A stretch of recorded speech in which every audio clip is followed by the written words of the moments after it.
Ketua Perseber Indonesia PSI Said Saiful meminta dana pokir DPRA dan DPRK harus banyak pada publikasi. Artinya fisik dan non-fisik harus sama. Karena selama ini aspirasi diduga sumber masalah dan syarat korupsi yang sangat merugikan rakyat Aceh. Dia mengatakan anggota dewan saat ini salah fungsi karena mereka menguasai anggaran sehingga sewenang-wenang membuat program untuk mencari keuntungan pribadi, keluarga, dan kelompoknya. Fungsi DPR sebagai legislasi, penganggaran, dan pengawasan tetapi selama ini menguasai anggaran sehingga melahirkan banyak program fiktif atau program kepentingan bukan program kebutuhan rakyat. Dari itu Ketua PSI ini meminta agar aspirasi itu dipublikasikan supaya rakyat tahu. PSI berharap untuk ke depan anggota DPR mengembalikan marwah sesuai dengan tugas dan fungsinya. Itu jangan dihapus, ya, karena memang pokir itu sebenarnya ada yang fisik dan ada yang publikasi.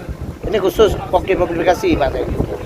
Kalau yang publikasi itu memang harus biar masyarakat tahu. Harus apa itu, Pak? Harus dipublikasi. Harus dipublikasi. Nah, itu masyarakat biar tahu. Tapi masih nggak usah dihapus, dipertahankan. Nggak usah dihapus. Nggak usah dihapus.